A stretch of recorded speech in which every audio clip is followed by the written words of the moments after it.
C'est un plaisir de vous retrouver sur la RTG. Au sommaire de ce journal, projet Simandou 2040 à Beila. Le ministre secrétaire général de la présidence s'est rendu sur le corridor de ce gigantesque projet.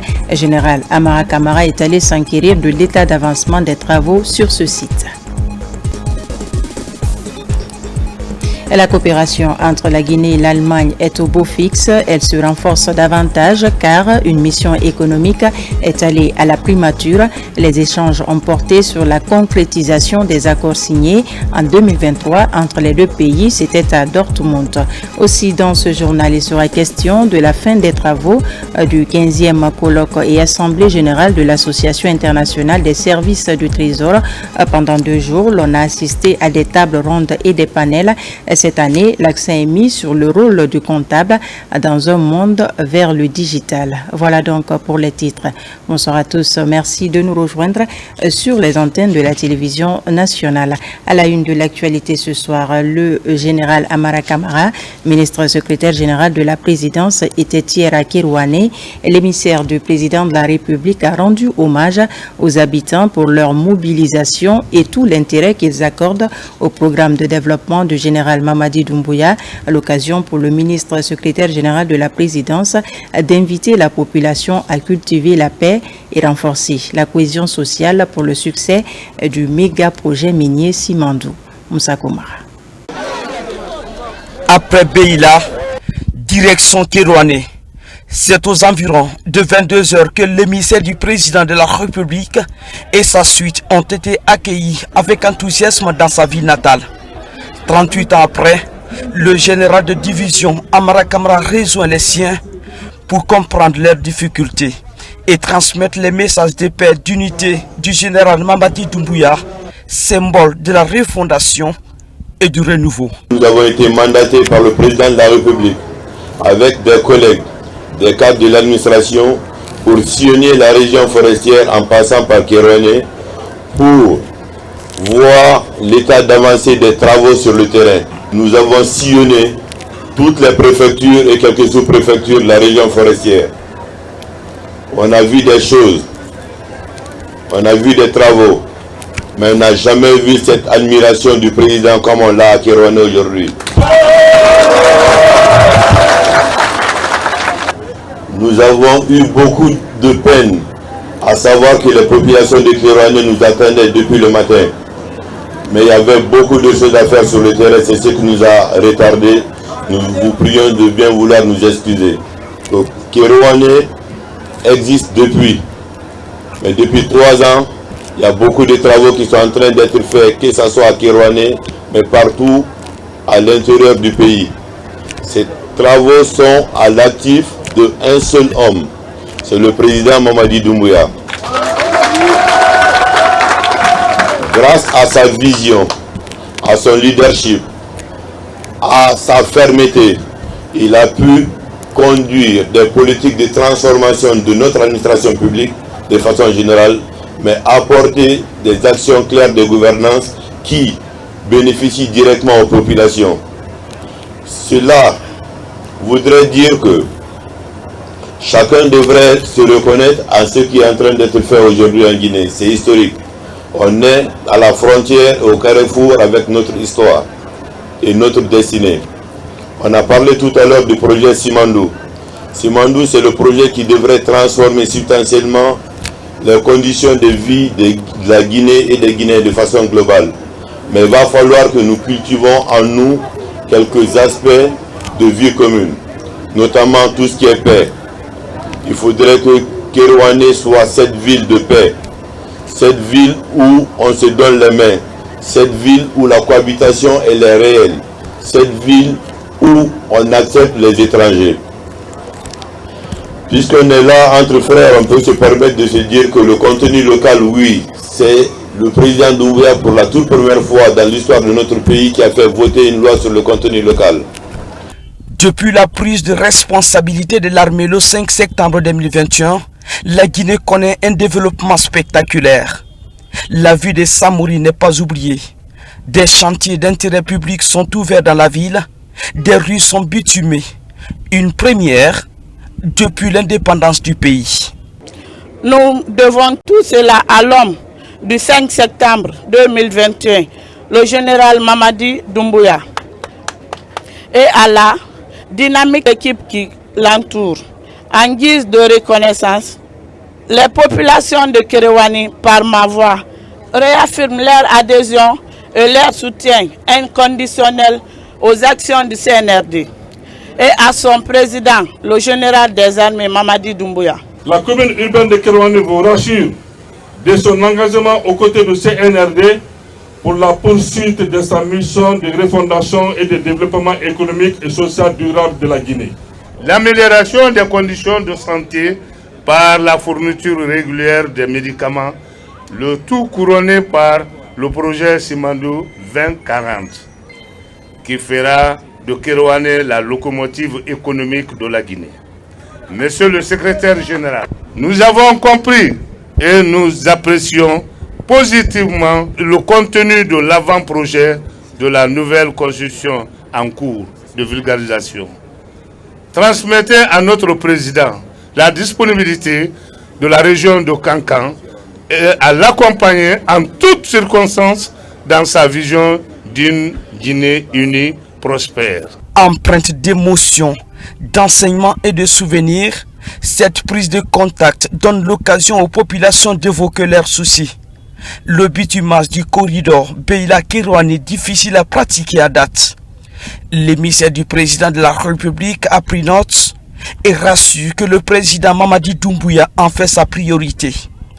Avant de quitter Kéréouani pour Kissidougou, le général Amara a rendu une visite de courtoisie à la notabilité.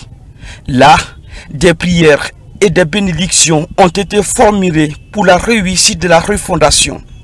L'occasion pour le général Amara d'offrir un pick-up à la notabilité au nom du président de la République, le général Mamadi Doumbouya. Je vous le disais dans les titres, le ministre secrétaire général de la présidence était hier sur le corridor de projet Simandou du côté de Beila, accompagné des responsables de Rio Tinto, l'un des principaux acteurs de projet. Le général Amara Kamara a pu échanger sur l'avancée des travaux, la qualité des infrastructures et les prochaines étapes du chantier. Plus d'explications avec adjudant-chef Aboubakar Kamano et Aboubakar Kouita. Le ministre secrétaire général de la présidence de la République, le général Amara Kamara, poursuit sa visite de travail en région forestière avec un focus sur le projet Simandou. Accompagné des responsables de Rio Tinto, l'un des principaux acteurs du projet Simandou, il a pu échanger sur l'avancée des travaux, la qualité des infrastructures mises en place et les prochaines étapes du chantier. Lors de cette visite, le ministre secrétaire général de la présidence a souligné l'importance du projet Simandou, véritable moteur du programme Simandou 2040. Ce dernier constitue une vision ambitieuse et hautement stratégique pour le développement socio-économique, durable et responsable de la Guinée pour les 15 prochaines années. Accompagné de 5 ministres, il s'est rendu ce mercredi 20 novembre 2024 à la base vie de Rio Tinto à Moribadou, où ils ont pris l'hélicoptère pour se rendre sur les sites de Beila et de Kéréouani, au cœur du corridor du méga-projet Simandou.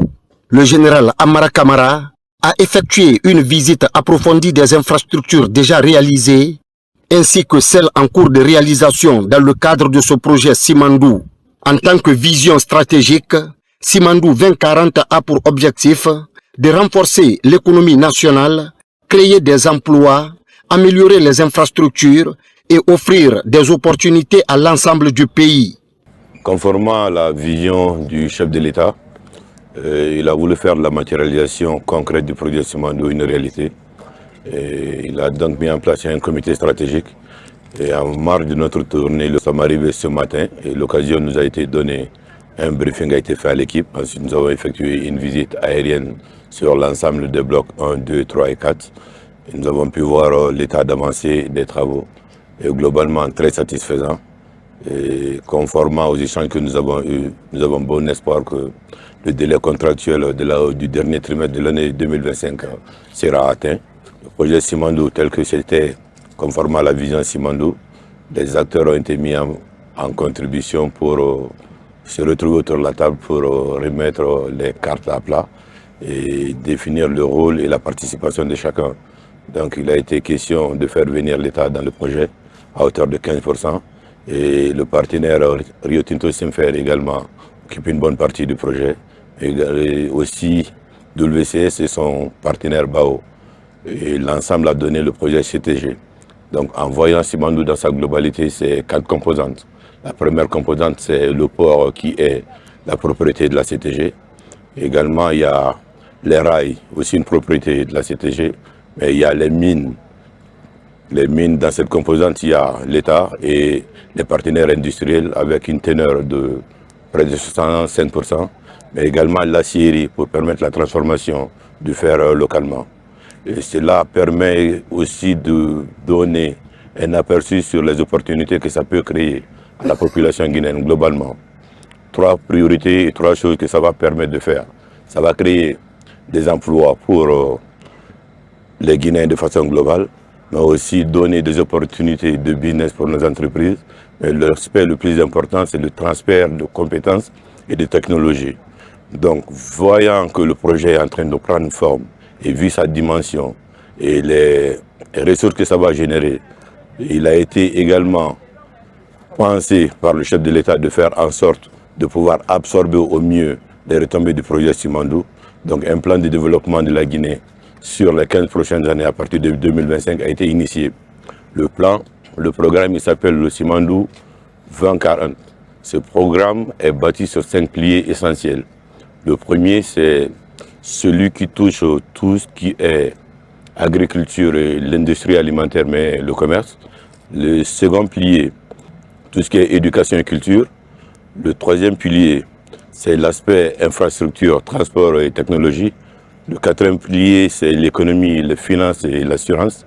Et le dernier pilier, qui n'est pas le plus petit, c'est ce qui touche la santé et le bien-être des populations. Le général Amara Kamara s'est dit particulièrement impressionné par l'ampleur des travaux sur le terrain. Grâce à la dynamique impulsée par le chef de l'État, le général Mamadi Doumbouya, la Guinée se positionne comme un acteur majeur dans le secteur minier national et le projet Simandou joue un rôle dans la réalisation de cette vision. Le général Amara Kamara a aussi mis en avant l'importance de ce projet pour les populations locales qui bénéficient directement des retombées économiques. Il a souligné que l'implication des communautés et des autorités locales était essentielle pour garantir la réussite de Simandou 2040 dans un cadre respectueux de l'environnement et des principes de développement durable. On poursuit avec les représentants de l'AJPAOC qui visitent les sites du port minéralier de Mouribaya, un des principaux axes du programme Simandou 2040. En effet, Conakry accueille depuis le 18 novembre dernier les travaux du 44e conseil annuel et de la 19e table ronde des directeurs généraux de l'association de gestion des ports de l'Afrique de l'Ouest et du Centre AJPAOC. Compte rendu Fatmata Kourma. Dans la dynamique de mise en œuvre de la vision du président de la République, avec le programme Simandou 2040, la Guinée se dote d'infrastructures modernes et performantes. Le port multi-utilisateur et multiservice de Mouribaya, en cours de construction, en est un exemple emblématique. Grâce au leadership éclairé du président de la République, son Excellence, le général Mamadi Doumbouya, ce méga projet intégré mine infrastructure a vu le jour et avance à grands pas. À cet effet, les représentants des pays et ports membres de l'association de gestion des ports de l'Afrique de l'Ouest et du Centre AJPAOC, présents à Conakry dans le cadre de la tenue du 44e conseil annuel et la 19e table ronde des directeurs généraux de la dite organisation, ont effectué une visite guidée sur le site du projet portuaire de Simandou en cours de construction à Mouribaya, dans la préfecture de Forêt-Karia. Cette visite, conduite par le directeur général du port autonome de Conakry, a permis aux délégations de découvrir de près ce projet ambitieux. Dans un contexte où l'augmentation des investissements portuaires en Afrique nécessite des infrastructures modernes et résilientes, Les travaux de ce port, qui visent à fluidifier les échanges commerciaux liés à l'exploitation du minerai de fer de Simandou, sont l'un des axes majeurs du programme Simandou 2040. Ça fait plus de 10 ans qu'on n'a pas abrité un conseil pareil. Il a tourné, il est revenu. Donc je crois que la dernière fois que la Guinée l'avait organisé, il y a peut-être 10 ou 15 ans de cela. C'est des ports qui sont à côté, qui ont les mêmes défis que les autres. Vous parlez du port d'Abidjan, de Sénégal, de Gabon, et tous ces ports-là ont les mêmes défis que nous, le port de Conakry.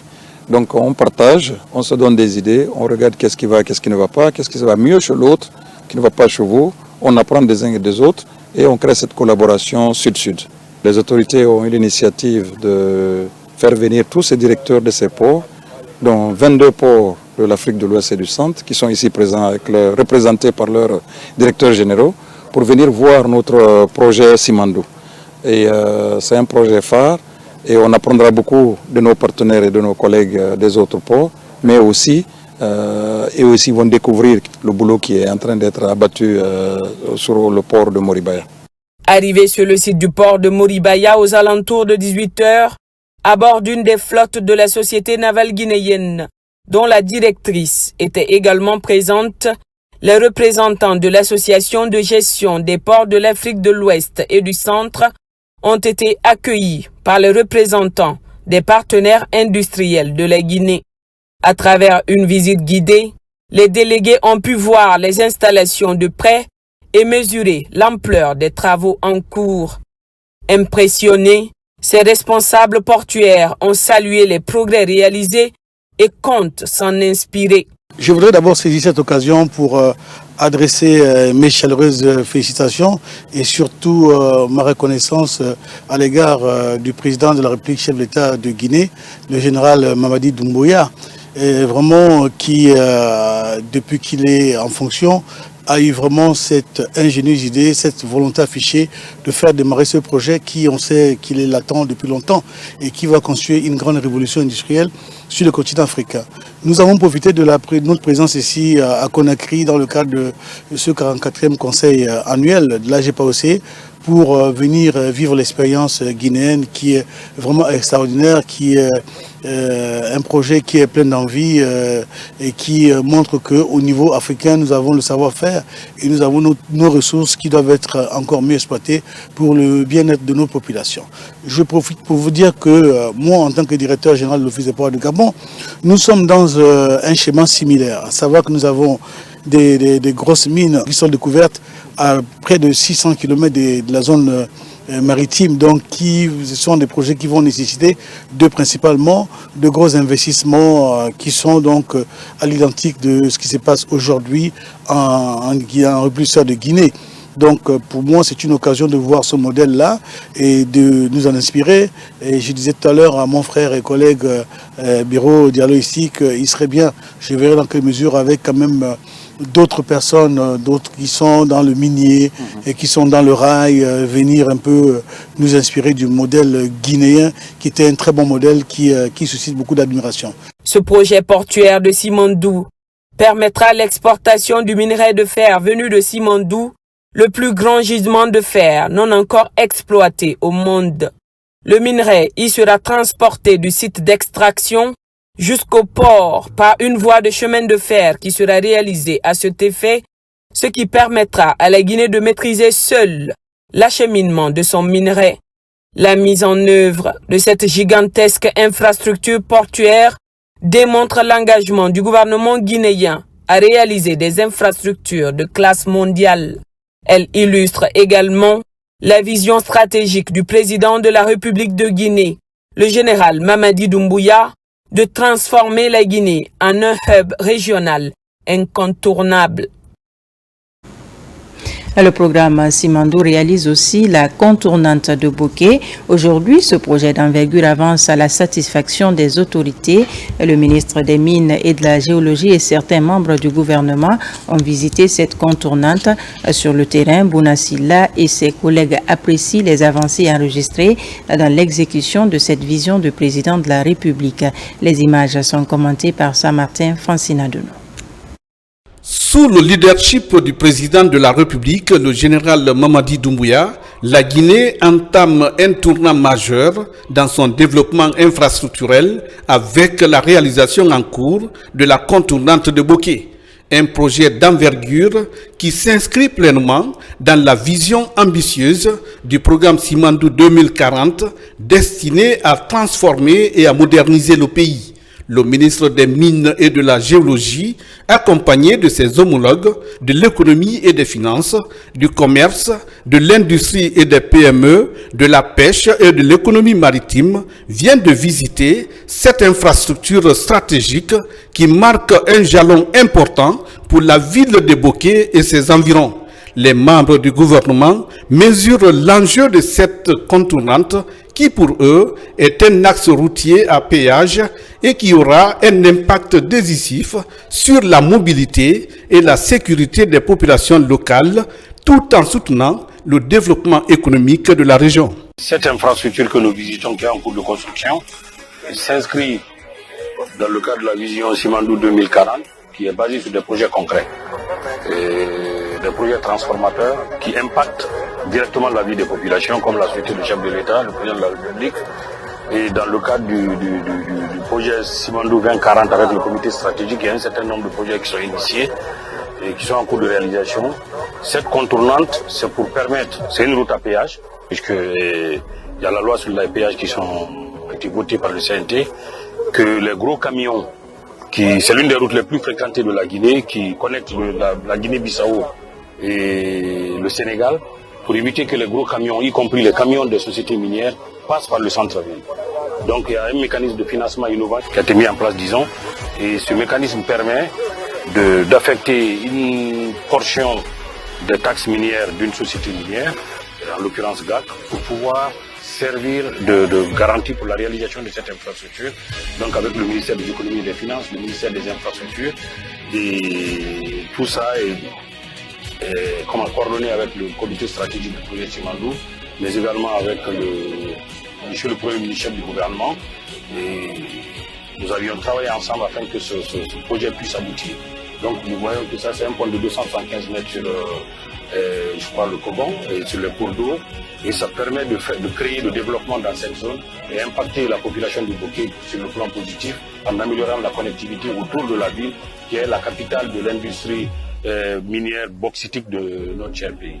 En permettant aux camions, notamment ceux des entreprises minières, de contourner le centre-ville, ce projet va non seulement désengorger la circulation, mais aussi réduire les risques d'accident.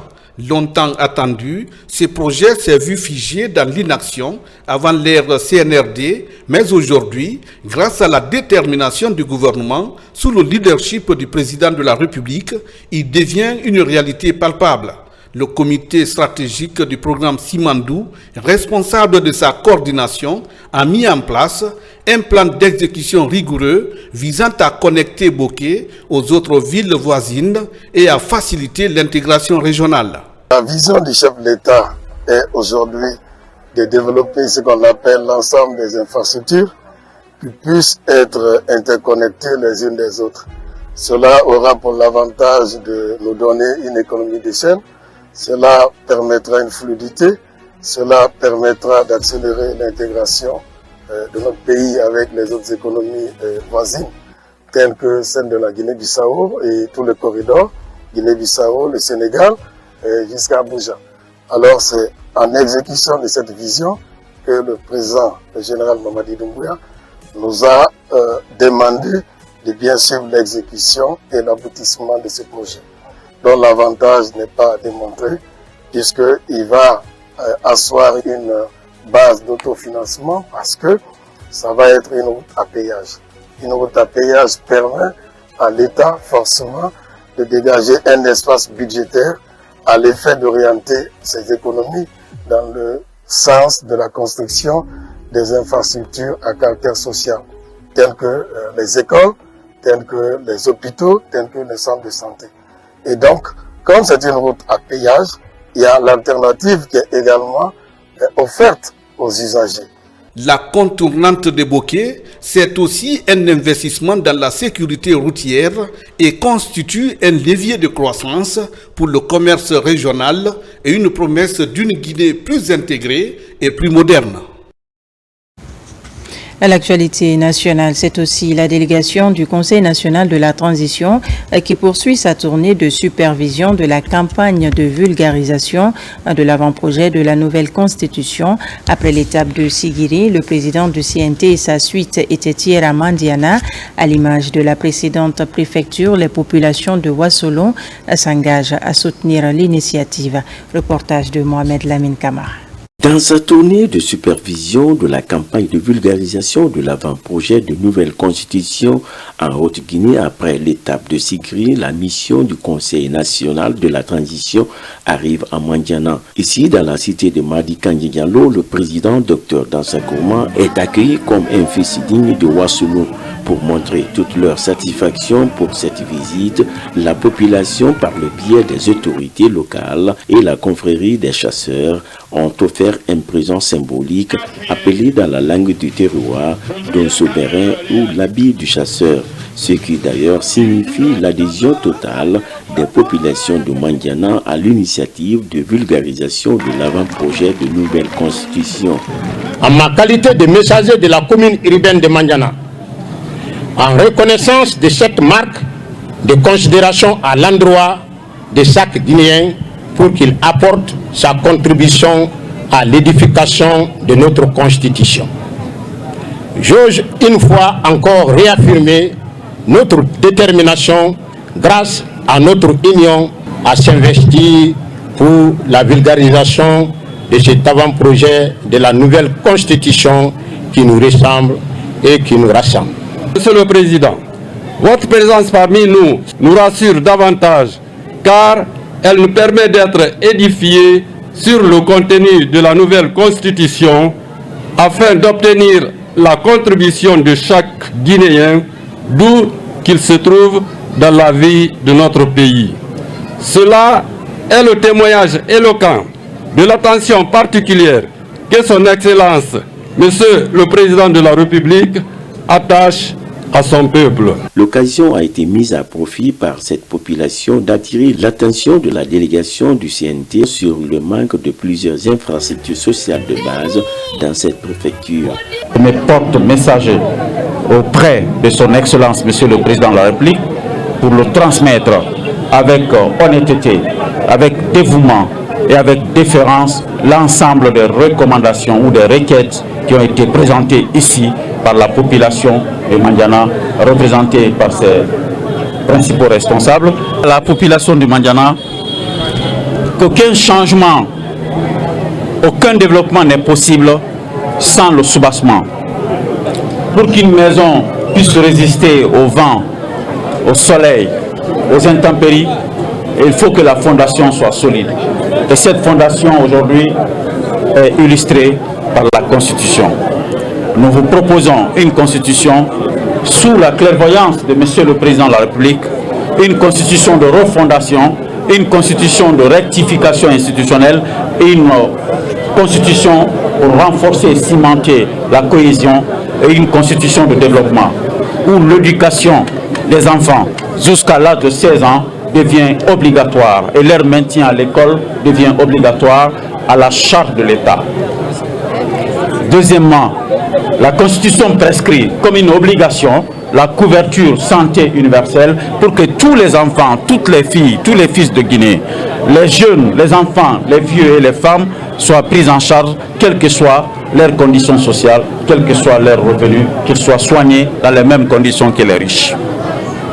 Troisièmement, la mise en place d'une commission nationale du développement qui va veiller désormais à la redistribution de la richesse nationale, à l'équilibrage du développement pour que ça profite à toutes les localités de la Guinée en matière de réalisation d'infrastructures, en matière de mise en œuvre des projets d'investissement et en matière de préservation de nos terres et de notre patrimoine.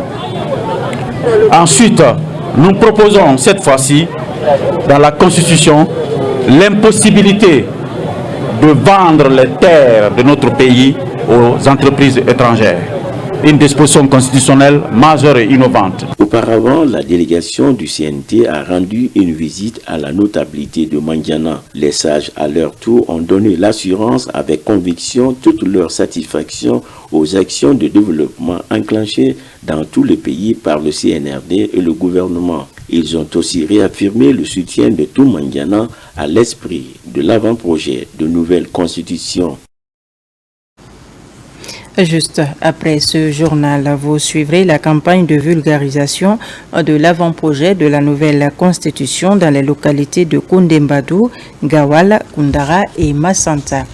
Dans l'actualité également, une mission économique allemande est en séjour de travail à Conakry, conduite par les ambassadeurs des deux pays. La mission a été introduite chez le Premier ministre, chef du gouvernement, par le ministre des Affaires étrangères. Les échanges ont porté sur la mise en pratique des accords signés à Dortmund en 2023. Ousmane Bangora du bureau de presse de la primature. Première étape, le ministère des Affaires étrangères pour passer en revue l'ensemble des points contenus dans les accords signés il y a un an à Berlin entre les patronats guinéens et allemands. La délégation, composée de 22 entrepreneurs de la République fédérale d'Allemagne, est à Conakry pour voir comment saisir les opportunités qu'offre la Guinée en matière d'investissement et renforcer les partenariats avec le patronat guinéen. Aujourd'hui, nous avons des priorités en Guinée. Commencer par la formation des jeunes pour accroître l'emploi, mais aussi les infrastructures. Nous avons des priorités. Aujourd'hui, le gouvernement estime que nous devons nous accentuer, nous devons mettre des autoroutes à péage en place. Nous avons besoin d'ici jusque dans la Guinée profonde, mais aussi de l'agriculture. Et maintenant, on est en train d'aller dans la phase d'application de cet accord, c'est-à-dire des entrepreneurs de différents secteurs. On a par exemple des énergies renouvelables, on a le secteur des bâtiments, on a le secteur de l'eau et l'assainissement, on a le secteur des énergies hydrauliques, aussi le secteur minier.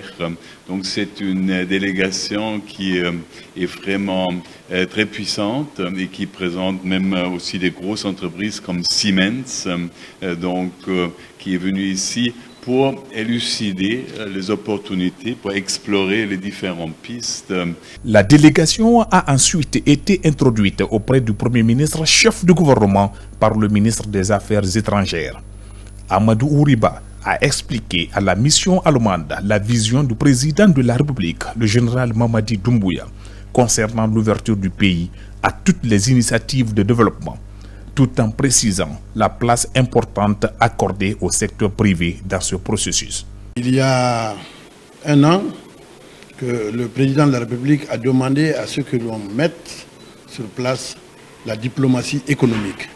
C'est ce que nous sommes en train de faire. Donc l'année dernière, nous avons été en Allemagne et les patrons des deux côtés ont signé un accord de partenariat.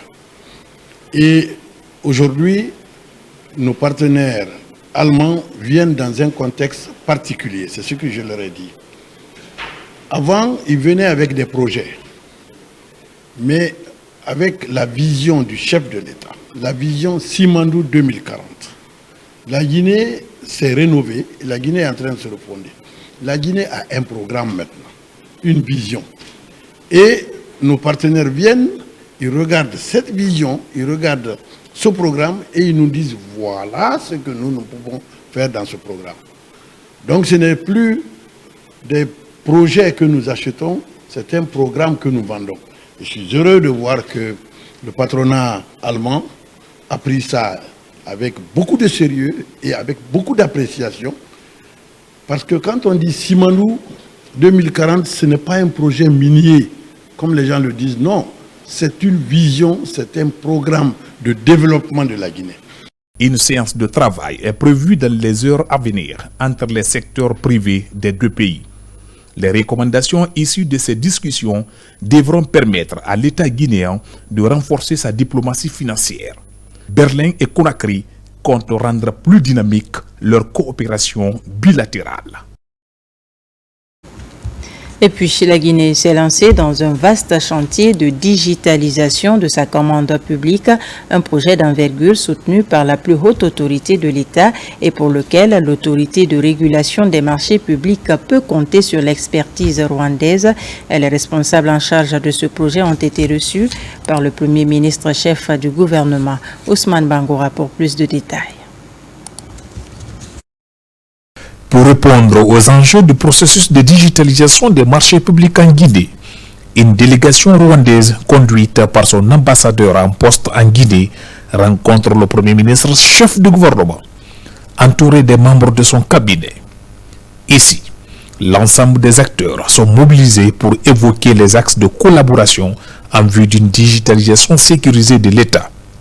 Un diagnostic rigoureux sur le secteur du numérique et des propositions fortes sont en train d'être prises pour une meilleure gouvernance du secteur par les deux parties. Cette coopération avec le Rwanda est une coopération qui a de la valeur, qui porte des résultats. Aujourd'hui, ensemble, nous sommes en train de mettre en place le tout premier système de digitalisation des marchés publics. Nous avançons et nous sommes en phase vers la livraison d'un premier module. Il était important que nous fassions le point sur l'ensemble des aspects à la fois administratifs, mais aussi sur les aspects techniques du projet. Nous avons eu le temps d'échanger avec la partie rwandaise sur nos attentes et le Premier ministre n'a pas manqué d'instruire, de faire avancer les actions pour que, à partir du 1er janvier, l'ensemble des plans de passation de marché en République de Guinée sur les marchés publics se fassent en ligne via cette plateforme. C'est une révolution majeure sous la houlette du président, le général Mamadi Doumbouya, qui fait de la digitalisation d'ensemble de nos administrations une des priorités majeures. Il en fait un facteur de déclenchement et un facteur qui va propulser la gestion des finances publiques guinéennes bâtie sur des standards nationaux et internationaux. La digitalisation étant un moteur de croissance vise à renforcer les fondements de l'administration qui conduisent le pays vers une transformation numérique. La Guinée, à l'image des autres pays, se veut une administration fortement digitalisée pour assurer son développement, en créant ainsi des bénéfices sociaux, économiques et environnementaux pour les citoyens. On a de l'expérience dans la digitalisation des marchés publics et surtout dans la gestion des finances publiques. Et alors c'est cette expérience qu'on apporte à la Guinée pour justement aider à digitaliser les systèmes des marchés publics. On a beaucoup de travail là-dessus et on a fait beaucoup de travail là-dessus. Aujourd'hui, on a signé le contrat et alors justement pour formaliser cette expérience qu'on a déjà à partager. Le Premier ministre Amadou Ouriba a insisté sur la nécessité de promouvoir ce projet d'importance capitale de façon inclusive. On enchaîne avec ce communiqué du ministre de la Sécurité et de la Protection civile. Sur instruction de son Excellence, Monsieur le Président de la République, le général d'armée Mamadi Doumbouya, le ministère de la Sécurité et de la Protection civile et celui des Affaires étrangères, de l'intégration africaine et des Guinéens établis à l'étranger informent l'ensemble de nos compatriotes que de nouvelles dispositions ont été prises pour répondre aux sollicitations relatives au passeport biométrique bloqué pour irrégularité. Cette instruction du chef de l'État a pour objectif d'étudier chaque demande au cas par cas afin d'apporter des solutions adaptées et conformes à la législation en vigueur. La présente initiative s'inscrit dans le cadre des efforts constants de Monsieur le Président de la République à aplanir les difficultés de nos compatriotes tant à l'intérieur qu'à l'extérieur du pays en matière d'obtention des documents de voyage. À cet effet, il est demandé à toutes les représentations diplomatiques et consulaires de procéder à un recensement détaillé de nos compatriotes se trouvant dans cette situation. Cette opération s'étendra sur une période de 3 mois à compter du 1er décembre 2024. Nous réaffirmons notre engagement à établir, délivrer et authentifier les documents de voyage dans le respect des valeurs et des orientations fixées par les autorités de la République. Le ministère de la Sécurité et de la Protection protection civile et le ministère des Affaires étrangères, de l'intégration africaine et des Guinéens établis à l'étranger savent compter sur la collaboration citoyenne de nos compatriotes ainsi que des autorités compétentes pour la bonne exécution de cette directive. Conakry, le 22 novembre 2024, le ministre de la Sécurité et de la Protection civile, Bachir Diallo. C'est autre communiqué du ministère de la Sécurité et de la Protection civile. Le ministère de la Sécurité et de la Protection civile informe la population guinéenne et singulièrement la famille de M. Alassane Diallo, opérateur économique enlevé ce jour, mardi 19 novembre 2024, aux environs de 19h à la petite mosquée de Koloma Solo Primo, école primaire commune de Ratoma, que conformément à sa mission régalienne, des mesures rigoureuses sont prises pour mettre hors état de nuire les auteurs de cet acte criminel pour les mettre à la disposition de la justice. Ainsi, les forces de sécurité sont mobilisées et des opérations spéciales sont en cours pour amener M. Alassane Diallo sain et sauf parmi ses proches. Nous appelons la population à rester calme et à collaborer avec les autorités compétentes dans le cadre des enquêtes en cours. La sécurité des citoyens est notre priorité absolue et nous ne ménagerons aucun effort pour maintenir la paix et l'ordre public. Pour toute communication d'information, voici les numéros verts du ministère mis à la disposition. 117, lutte contre la criminalité, 110, lutte contre les tracasseries policières et autres comportements déviants. Conakry, le 22 novembre 2024, le ministre de la Sécurité et de la Protection civile, Bachir Diallo. Je vous l'annonçais dans les titres, fini les travaux du 15e colloque et assemblée générale de l'Association internationale des services du Trésor. 2 jours de travaux ponctués par des tables rondes et des panels. Des points d'attention ont été relevés et plusieurs recommandations formulées. L'édition 2024 met surtout l'accent sur le rôle du comptable dans un monde en pleine mutation vers le digital. Le point avec Mamadi Gassama. Le 15e colloque et assemblée générale de l'Association internationale des services du Trésor a mobilisé les délégués des 29 pays membres avec pour enjeu majeur redéfinir la place du comptable dans un monde orienté vers le numérique. D'où le choix du thème, le rôle du comptable dans le processus de digitalisation. L'objectif, c'est simplement de faire beaucoup mieux et avec une qualité beaucoup plus accrue et beaucoup plus rapidement les tâches qui aujourd'hui sont décrites dans les manuels de procédure. Donc il s'agit de digitaliser, il y a des efforts qui sont faits dans ce sens-là. Et au-delà de la digitalisation, il y a la question même des défis liés à la digitalisation, la question de la formation, la question de la cybersécurité aussi.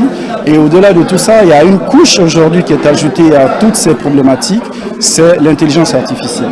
On a encore quelques difficultés, mais il faut quand même apprécier le travail qui a déjà été fait. La mise en place d'un système comptable intégré, la mise en place d'un applicatif, comme monsieur le ministre l'a indiqué, qui s'appelle Euro. Mais il faut aussi indiquer les interfaçages qui ont déjà été faits avec la douane, avec les impôts, et qui sont en cours d'exécution aussi avec par exemple la dette. Les différentes thématiques débattues devraient donc aider les services du Trésor à avoir une feuille de route balisée en termes de prise en compte du nouveau rôle du comptable public dans un monde de plus en plus numérisé. Ces dites conclusions pourraient être considérées comme l'appel de Conakry. Je retiens quelques-unes de vos recommandations. Le changement de la responsabilité du comptable vers le rôle d'analyse de flux financiers, l'accompagnement du leadership dans la conduite du changement, la mise en place d'une cellule de réflexion sur les avantages des intelligences artificielles. Invite a été faite à la secrétaire générale de l'AIST de prévoir dans l'agenda du prochain colloque, dont la Côte d'Ivoire assure désormais la présidence, le suivi de la mise en œuvre des assises de Conakry. Sur un tout autre plan, le chef d'état-major de l'armée de terre a fait sa première prise de contact avec la troupe. C'était à l'occasion de rassemblement général ce vendredi au bataillon spécial de Conakry. Objectif rappeler aux forces armées terrestres les valeurs et les vertus qui caractérisent les militaires guinéens. Suivez ce reportage de Caporal Mabinti Keita, correspondante de la presse militaire. Quelques jours après sa prise de fonction à la tête de l'état-major de l'armée de terre, le général de division Abdoulaye Keita était ce vendredi au bataillon spécial de Conakry pour s'adresser à la troupe à travers ce rassemblement général. Après la revue des forces rangées pour la circonstance, le chef d'état-major de l'armée de terre s'est exprimé en ces termes.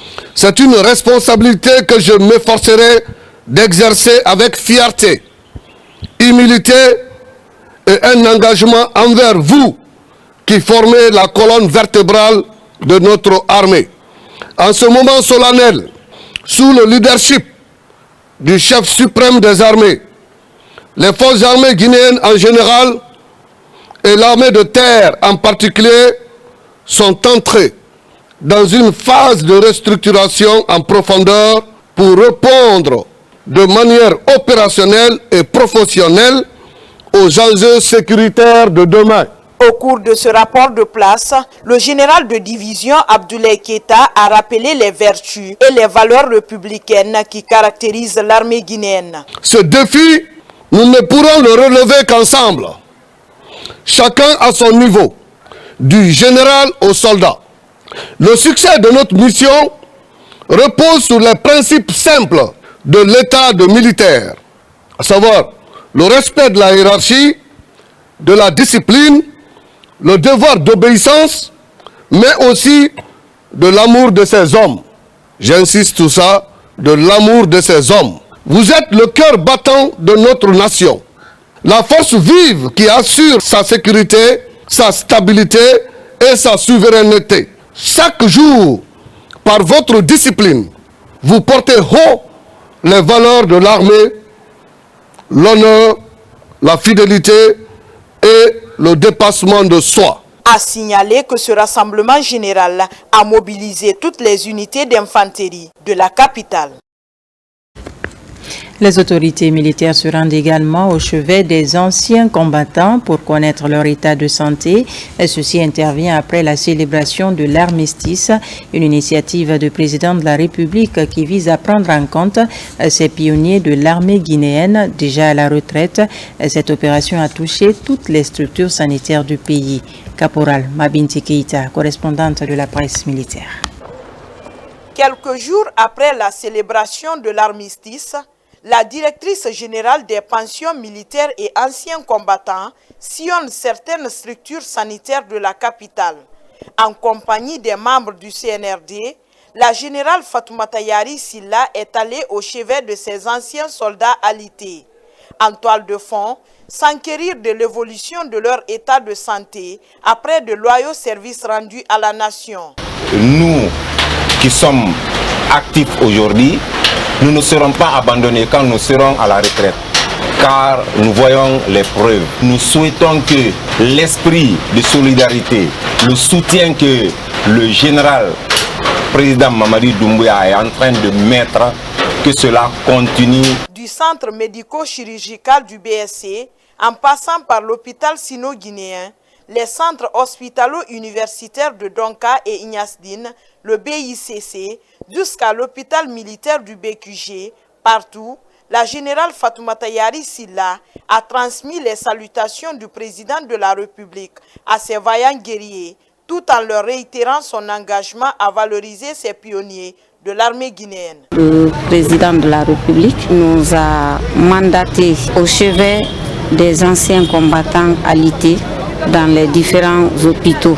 Et ça, comme l'a dit, de rendre un hommage vibrant aux anciens combattants, c'est cet hommage-là qui continue et qui a eu levé de fonds qui a été mis à la disposition de ces anciens combattants. J'en suis très fière et très réconfortée pour cette reconnaissance. Au cours de cette visite, des enveloppes symboliques ont été remises aux patients. Avec les larmes aux yeux, Ces bénéficiaires saluent l'initiative de la direction des pensions militaires et anciens combattants et à travers elle, le chef suprême des armées. Je remercie le président de la République de Guinée, le général Doumbouya, que Dieu continue à le permettre d'accomplir la mission à la République de Guinée. Je le remercie très bien au nom de l'ensemble. Depuis que j'ai intégré l'armée guinéenne, je n'avais vu et entendu une telle action. Si Dieu fait que cela m'arrive aujourd'hui, sous le règne de Doumbouya, je prie pour que Dieu le garde dans son pouvoir. Si hier les anciens combattants étaient relayés au second plan, depuis l'avènement du CNRD au pouvoir, ils occupent une place importante dans notre société. C'est pourquoi ils étaient à l'honneur lors de la célébration du 1er novembre dernier, date anniversaire de la création de l'armée guinéenne. Un mot de culture, bientôt le Festival international du Djembé. Les préparatifs vont bon train, un événement qui repositionne la Guinée sur le plan culturel à l'échelle internationale.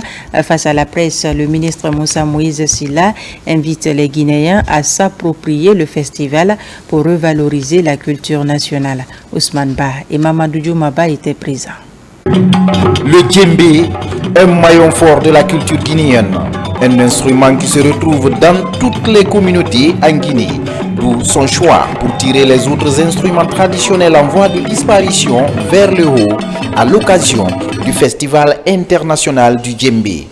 Face à la presse, le ministre Moussa Moïse Silla annonce les couleurs de cette première édition prévue dans 2 semaines. Je souhaite que ce festival soit le vôtre, que nous soyons tous engagés à préserver nos traditions, que nous soyons tous engagés à promouvoir ce qui va être fait, parce que ça va au-delà du ministère de la Culture.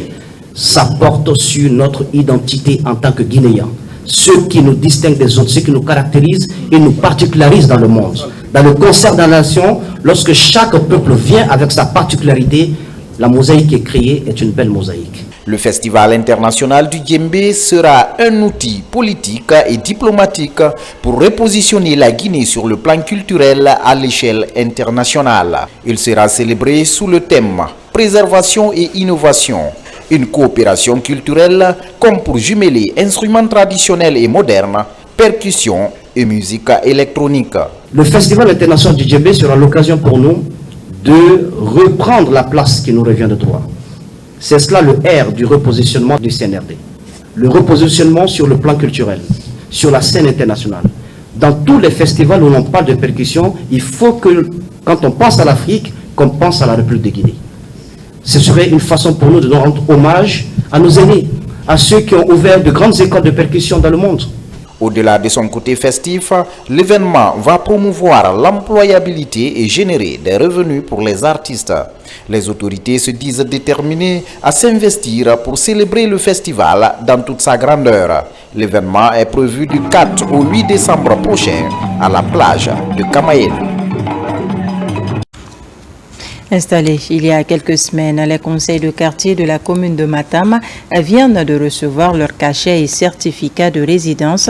Ce symbole de souveraineté permettra de renforcer la crédibilité des chefs de quartier afin de servir les populations. La remise a été présidée par les autorités communales de Matam à la maison des jeunes de Tougiwondi. Marwan Kamara, Al-Khali Koubele Keita. À la maison des jeunes de Tougiwondi, la cérémonie est solennelle. Elle regroupe les nouveaux conseils de quartier, citoyens et autorités communales de Matam. La remise officielle des cachets et certificats de résidence aux différents chefs de quartier de la commune de Matam marque l'objet de la rencontre. Ce contact était important. C'est une première et c'est historique. C'était de rassurer que la décision prise par l'autorité est une décision qui s'impose à tous. On doit désormais les reconnaître comme chefs de quartier et qu'ils doivent agir au nom de la population et de l'État. Ce gouvernement en place dote les communes de moins. Il fallait le dire fièrement. Matam a eu 20 milliards pour réaliser 4 infrastructures. Nous devons nous taper les poitrines et nous dire que le revenu est une réalité. La mise à disposition de ce symbole de souveraineté permettra de faciliter l'exercice et de renforcer la crédibilité des bureaux du conseil de quartier pour mieux servir les populations. L'idéal, c'est de suivre les principes. C'est de suivre les principes comme le dit M. le maire. Et il a même souligné qu'il va organiser des ateliers de formation pour les nouveaux chefs de quartier d'ici la semaine prochaine. Il va programmer les ateliers pour les nouveaux chefs de quartier.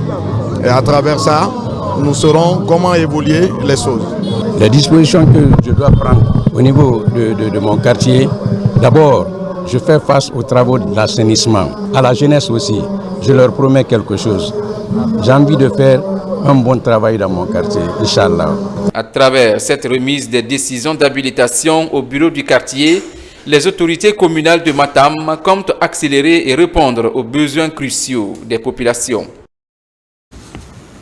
Justice, et on en vient à la découverte d'un corps à l'école primaire franco-arabe de Dondo-Lirouré dans la préfecture de Dubrika.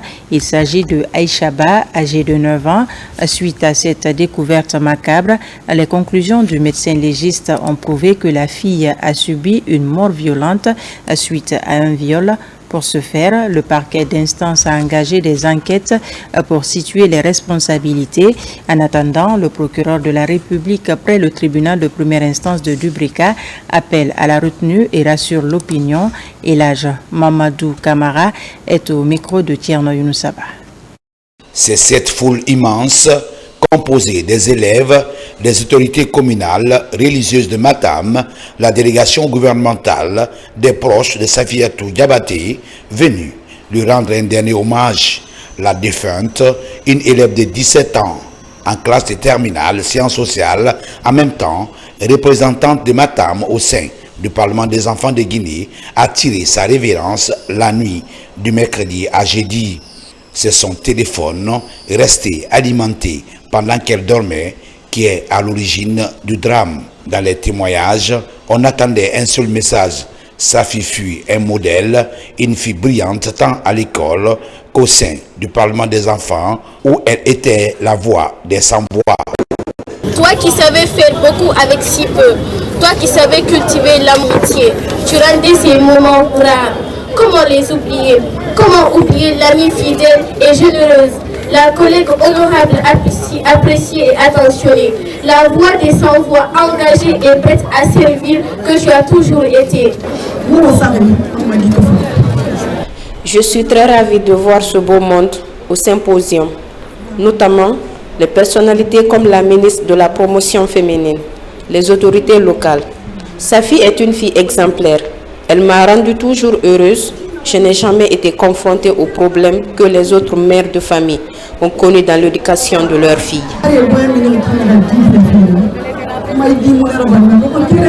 Ce symposium, organisé par le ministère de la Promotion féminine, de l'enfance et des personnes vulnérables, en collaboration avec les autorités locales de Matam, a débuté par la levée du corps à la morgue de l'hôpital Ignacidine.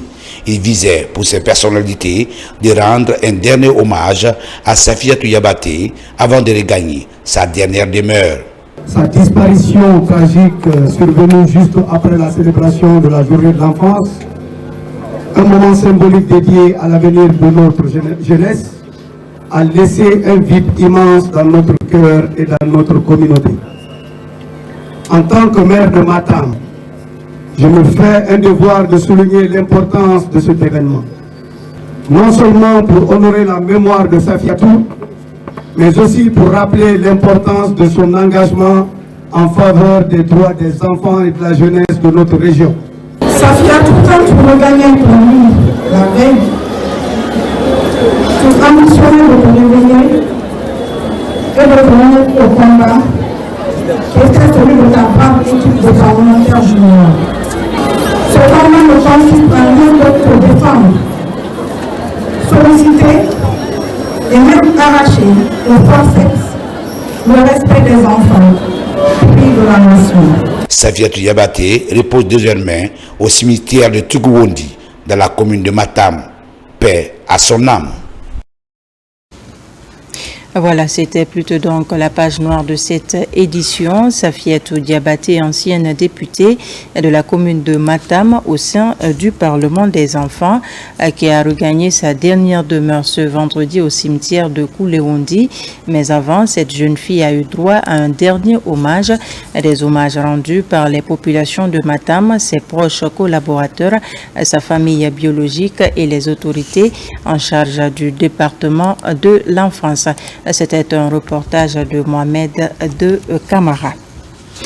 Du sport pour terminer, la Guinée vient de jouer la 6e et dernière journée des éliminatoires de la CAN Maroc 2025 contre la Tanzanie.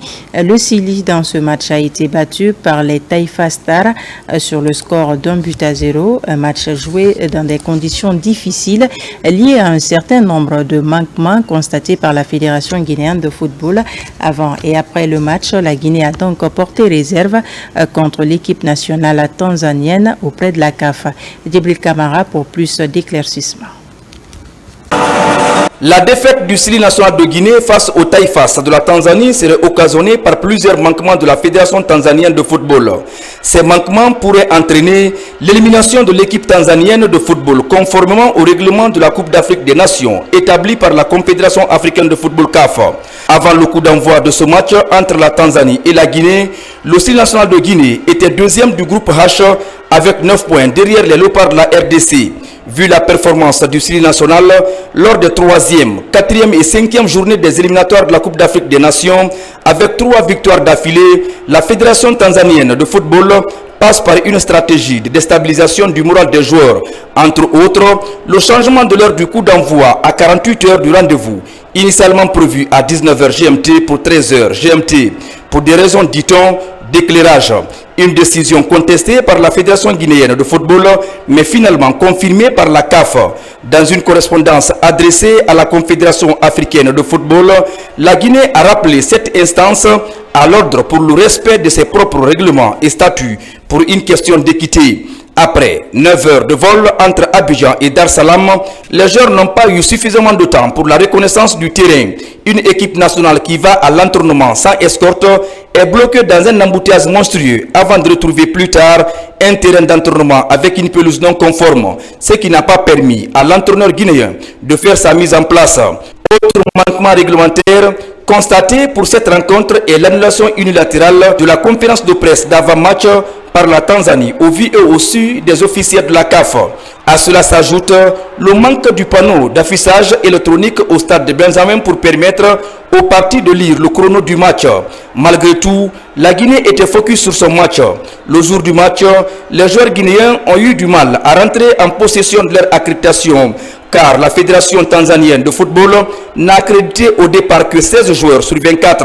Le cas le plus compromettant pour la Tanzanie est le fait qu'un joueur des Taïfas soit enregistré avec le numéro 24 sur la feuille de match, mais joue avec le numéro 26 qui n'est pas enregistré et considéré comme un joueur inéligible, car les articles de 10.1 à 26.4 du règlement de la CAF stipulent que le numéro du maillot joue un rôle essentiel et indissociable dans le système d'identification des joueurs sur le terrain.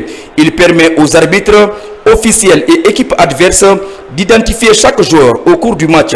Plus loin, les articles 50 et 71 du règlement établissent que seuls les joueurs dont le numéro indiqué sur le maillot correspond au numéro mentionné sur la feuille de match sont qualifiés pour prendre part au match en question. Cependant, le joueur portant le numéro 26 sur le maillot n'avait pas été enregistré avec le dit numéro qui n'existait pas sur la feuille de match.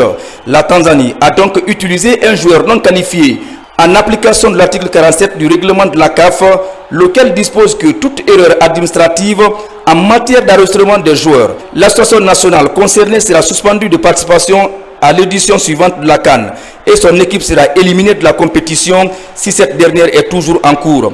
Si ces règlements sont appliqués, la Tanzanie sera éliminée du tournoi et la Guinée sera au rendez-vous du Maroc 2025. Aujourd'hui, pour une question d'équité et de transparence, les associations membres attendent avec beaucoup d'intérêt la Confédération africaine de football CAF pour dire la vérité dans cette affaire. Avant de se quitter, je reviens sur ce communiqué du ministère de la Sécurité et de la Protection civile.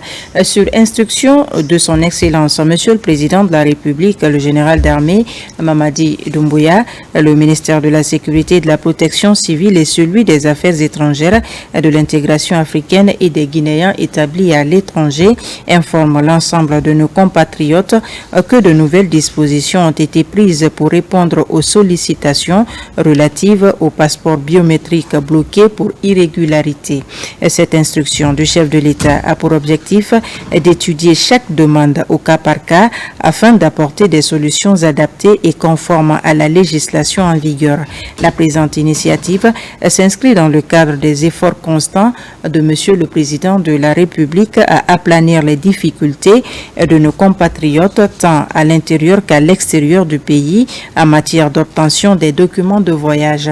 À cet effet, il est demandé à toutes les représentations diplomatiques et consulaires de procéder à un recensement détaillé de nos compatriotes se trouvant dans cette situation. Cette opération s'étendra sur une période de 3 mois à compter du 1er décembre 2024. Nous réaffirmons notre engagement à établir, délivrer et authentifier les documents de voyage dans le respect des valeurs et des orientations fixées par les autorités de la République. Le ministère de la Sécurité et de la Protection civile et le ministère des Affaires étrangères, de l'intégration africaine et des Guinéens établis à l'étranger savent compter sur la collaboration citoyenne de nos compatriotes ainsi que des autorités compétentes pour la bonne exécution de cette directive. Conakry, le 22 novembre 2024, le ministre de la Sécurité et de la Protection civile, Bachir Diallo. Voilà qui met fin à ce journal. Merci de nous avoir reçus chez vous. L'actualité se poursuit sur notre site le www.rtgguinée.info. On se retrouve demain pour une nouvelle session d'information de la Guinée, notre paradis, terre de richesse et d'innovation. Bonsoir.